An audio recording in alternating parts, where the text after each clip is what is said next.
Začneme zlehka a já tě poprosím, jestli bys nám nějak mohl přiblížit, jak vypadá takový den rozhodčího na turnaji, jako je Eurocup. Tak den rozhodčího na Eurocupu je takový, že den předtím se dozví nominaci na následující zápasy, který jsou. Na základě toho si pak nějak zorganizuje začátek dne. Takže snídaně, po snídani schůzka nebo nějaký volný čas. Před zápasem 20 minut, půl hodiny před zápasem schůzka rozhodčích. Pre-game, říct si co a jak, co od toho očekávat, na co si dát pozor a jde se na zápas. A jelikož v rámci turnaje jsou vždycky většinou 12 rozhodčích, teda aspoň tady, nevím, jak je to v ostatních turnajích, ale tady je 12 rozhodčích, je 8 zápasů, takže každý má 2 zápasy denně a na základě toho pak máš nějakou pauzu mezi zápasem a před tím druhým zápasem opět pre-game s 2 rozhodčíma. Pre-game vede vždycky Kručív a řekne prostě informace, co od toho očekává, jak by ten zápas měl probíhat, něco k týmům a 20 minut se jde na hřiště a začne se koncentrace na zápas. Ty jsi letos už na svém druhém mezinárodním turnaji. Myslím, že na přelomu ledna a února si vlastně skládal mezinárodní zkoušky basketbalu na vozíku. To jsi byl ve Francii, teď jsme v Turecku. Mohl bys ty 2 turnaje nějak srovnat? Tak můj zkouškový turnaj v Le Puy byl velmi náročný, neboť tenhle turnaj se neskládal jenom z pískání, ale skládal se i z písemných zkoušek testů v anglickém jazyce, což pro mě bylo první jakoby shledání v tomhle normě, protože doposavad jsem to skládal ty testy jenom v českém jazyce.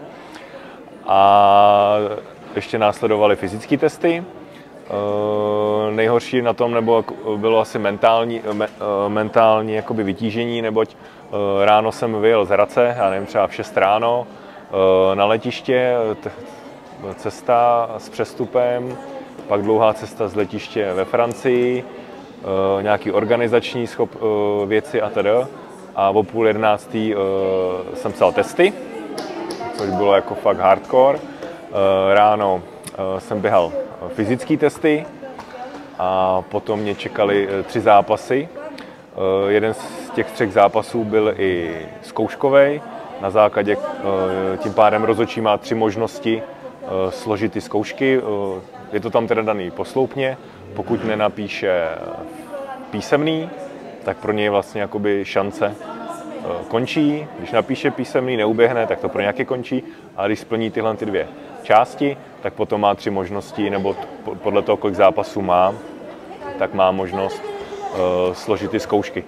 Mně se to naštěstí podařilo hnedka v prvním zápase, takže mi spadnul kámen ze srdce a mohl jsem pak nějak v klidu ten turnaj jakoby dopískat. Takže kdybych to srovnal Le Puy a Turecko, tak určitě Turecko je o hodně lehčí na psychiku nebo na mentální stránku, neboť v tomhle turnaji už jsem jako rozhodčí mezinárodní a nemusím skládat žádné zkoušky a tak a už jenom si užívám vlastně tu možnost být na tom hřišti a nasávat a postupně se posouvat někam dál v tom rozhodčovském újmu. Ty už si do toho docela dost zabrousil, ale ještě bych se chtěl trošku vrátit před to, než si skládal ty zkoušky. A vlastně si bys mohl nějak popsat svoji cestu k tomu, jak se s mezinárodním rozhodčím stal. Co ještě jako předcházelo tomu, než si vyrazil do Francie a šel si oficiálně z kůží na trh? Tak předcházelo tomu to, že jsem jakoby basketbal na vozíku hrál. A předcházelo tomu i to, což je takový vtipný, ale nevím, jestli si to někdo pamatuje, ale já jako hráč jsem byl velmi nepříjemný pro rozhodčí a neměli mě jako moc rádi. A pár zápasů v české lize jsem jako bojoval i s Tomášem Pajerem. A on mi tak nějak jednou dal takovou ponuku, tak si to pojď pískat s náma a pojď to zkusit. A říkám, dobrý, tak jsem to nějak jako to. A delší dobu jsem jakoby nad tím laboroval. Potom tak nějak nastala nějaká situace v mém jakoby hlavním jakoby rozhodčovském světě, což je able body basketball, basketball jakoby chodících, running basketball. A tak jsem zavolal Tomášovi Pajerovi, jestli je možnost jakoby stát se mezinárodním rozhodčím, že bych měl tu možnost nebo tu chuť jakoby to zkusit.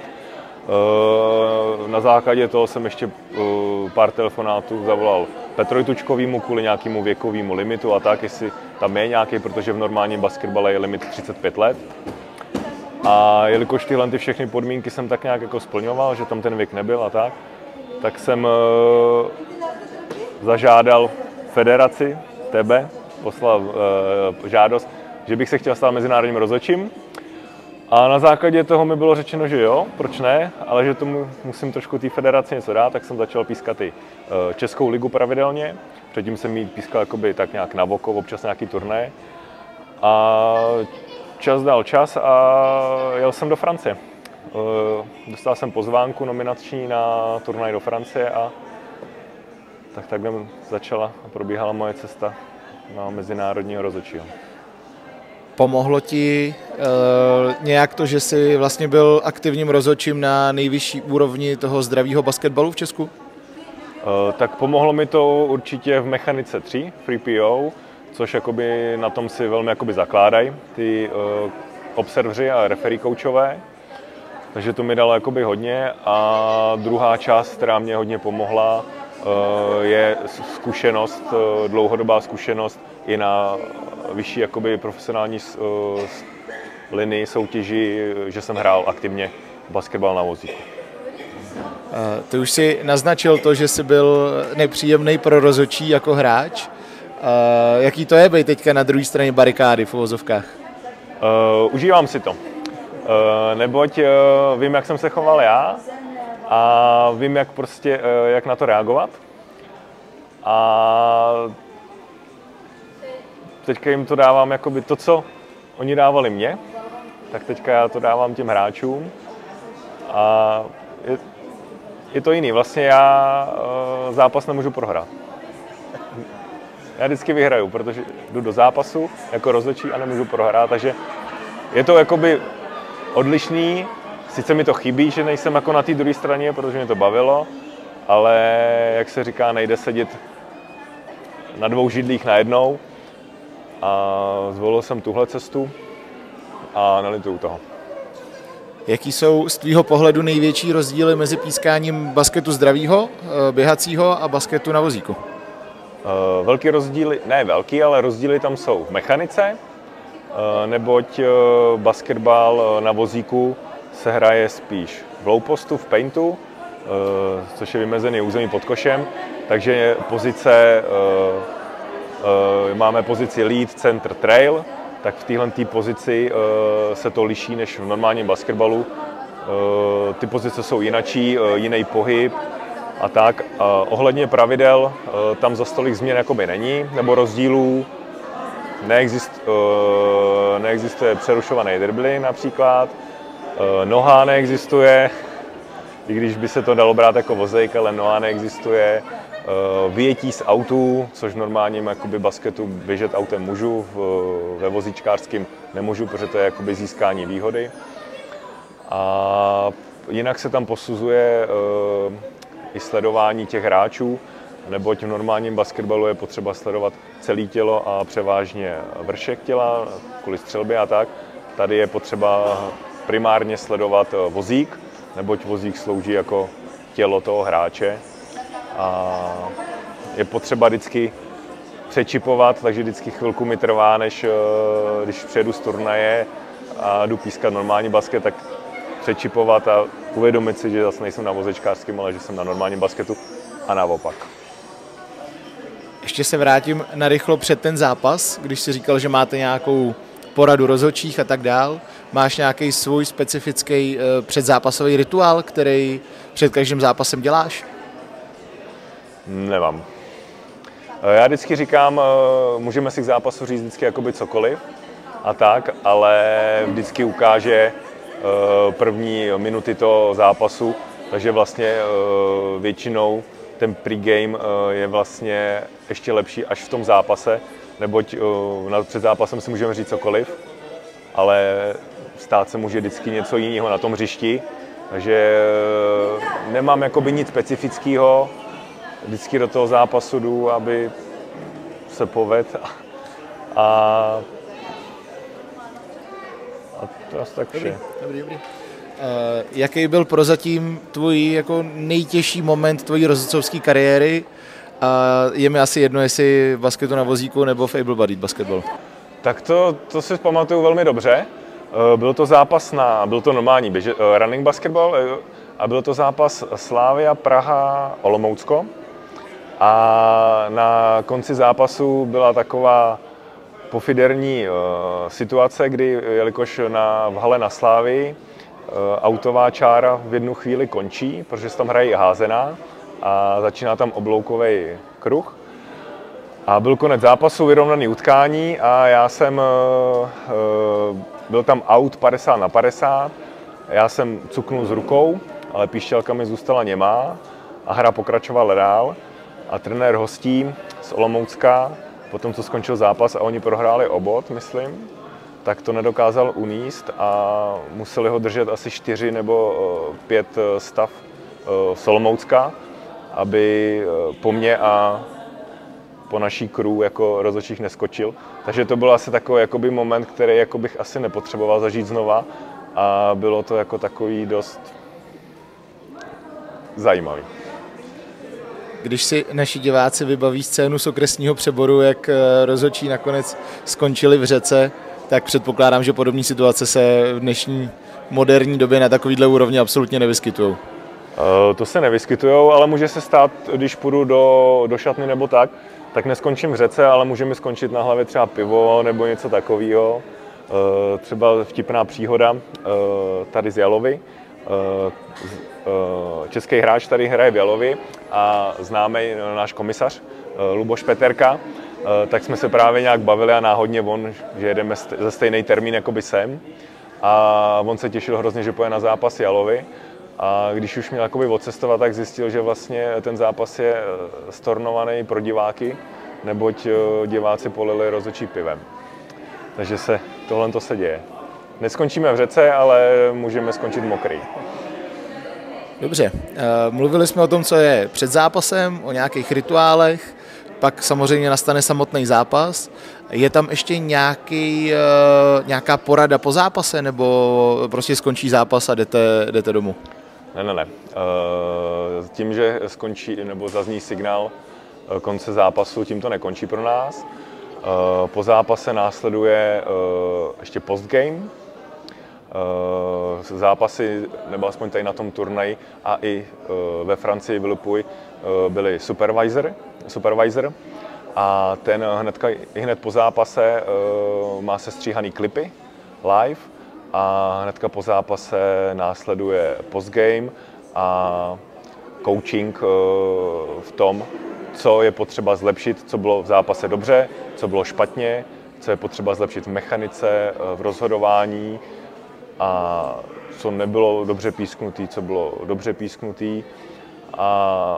Takže ještě takových 20 minut po zápase ještě pokračuje referee coaching a body k tomu, jak step by step být improve jakoby do dalších zápasů. Je tam tedy nějaký okamžitý feedback, okamžitá zpětná vazba, na základě který vy se můžete zlepšit? Přesně tak, je tam okamžitá vazba a okamžitá vazba s klipama, což si myslím, nebo což vím, že je cesta, jak se ten rozhodčí může zlepšit. Pokud já dostanu okamžitě videoklip a vidím sebe v nějaké pozici a vidím prostě, že to je blbě, tak to automaticky líp dostanu do té hlavy a vím, že to musím v tom zápase zlepšit, než když mi někdo řekne nějakou informaci ohledně času a já po 2-3 hodinách cesty domů nebo až druhý den si to sestříhám, stáhnu si to, tak taková cesta prostě tomu rozhodčímu nic nedá. Jo? Tady ta okamžitá vazba na to, že vidím ten klip, vidím, co jsem udělal blbě, ten referee coach mi řekne rovnou, co mám udělat líp, řeknu si na to já svůj názor, řekne mi on na to názor a najdeme takové řešení tak, aby prostě ty rozhodčí rostly a byly zápas od zápasu lepší. Je tam i nějaký hodnocení rozhodčích, a teď nemyslím coaching ve formě nějakého slovního hodnocení rad a zpětné vazby, ale myslím nějaký jako tvrdý data, vlastně řekněme známkování? Tak na tu otázku asi nedokážu odpovědět, jestli nějaký takový jakoby hodnocení nebo známkování je, ale hodnocení pro toho rozhodčího je další nominace. Já třeba po kvalifikačním turnaji a mých složených zkouškách ve Francii jsem měl tak nějak jako informace, že vlastně nováčci, kteří jakoby složí zkoušky, tak složí zkoušky a jsou aplikovány jakoby do dalších turnajů až jakoby další kvartál jakoby těch Eurocupů a všech kvalifikacích. A pak mě teda velmi překvapilo, že jsem dostal, že mi přišel e-mail z delegací a z nominací sem, do Turecka, do Jalovy. A když jsem tak nějak jako tohle to řešil s Tomášem, tak on mi říkal, že jsem dostal až moc pozitivní hodnocení od supervisorů, co tam byli, což mimochodem byl mezinárodní rozhodčí bývalý německý, který pískali na paralympiádě, mistrovství světa a tak, takže to je člověk, který tomu rozumí, může ti něco dát k tomu, aby ty se posunul dál a dál. Takže vlastně to hodnocení je tímhletím způsobem, že dostáváš jakoby další nominace a další nominace jakoby na další turné. Třeba výsledkem toho nějakého hodnocení tady toho turné tady v Jalově, tak zítra v neděli se hrajou vlastně zápasy o třetí a místo a finále a více toho nehraje, je nás tady 12, na zápase potřeba 6 rozhodčích a výsledek, jakoby, což můžu brát jako hodnocení, že ten turnaj byl zvládnutý jakoby dobře je, že jsem dostal nominaci na zápas o třetí místo. Mluvil jsi o Tomášovi Pajerovi a o paralympiádě. Tomáš v minulosti dosáhnul asi největšího milníku, jaký rozhodčí může dosáhnout, a to ve formě toho, že si zapískal finále paralympiády. Jaký jsou tvoje plány a cíle do budoucna? Kam až bys to chtěl dotáhnout? Tak, mám na to 13 let ještě a moje plány jsou a cíle, já jako hráč jsem nerad prohrával. Takže moc lidí jako se mnou nechtělo hrát a tak, protože jsem byl jako takový drsnější na tom hřišti a chtěl jsem po nich prostě výsledky a tak. A to stejný mám tak nějak jakoby na sebe tyhle ty cíle i jako rozhodčí. V normálním basketu vím, že můj strop je ten, kde jsem teďka, ale ve vozíčkářském basketbalu jsem objevil jakoby nový cíle a můžu si vlastně splnit svý sny. Takže vlastně všechny svoje sny, které jsem si nesplnil v normálním basketbalu, tak si tak nějak plním ve vozíčkářském, jak jako hráč, tak i rozhodčí. A můj sen je určitě, což si myslím, že jako není mission impossible, se určitě podívat step by step mistrovství Evropy, mistrovství světa a určitě i ta paralympiáda, což by bylo jako super pro mě. Ale k tomu mi chybí ještě nějaký kroky, což je splnit další zkoušky, protože v tuhle chvíli já mám zkoušky local a k tomu, abych mohl pískat tyhle mimo Evropu, tak potřebuji international zkoušky. Máš na závěr nějaký vzkaz pro lidi do Česka, který třeba nad pískáním basketu na vozíku uvažují? Můj vzkaz je, pojďte to zkusit, je tam větší šance než v normálním basketbalu, kouknout se i za hranice České republiky a pokud chcete dostat i nějaký jakoby point ke zlepšení a posouvat se dál, tak určitě jakoby tahle ta cesta pískání na vozejčku na mezinárodní scéně je určitě jakoby dobrá volba.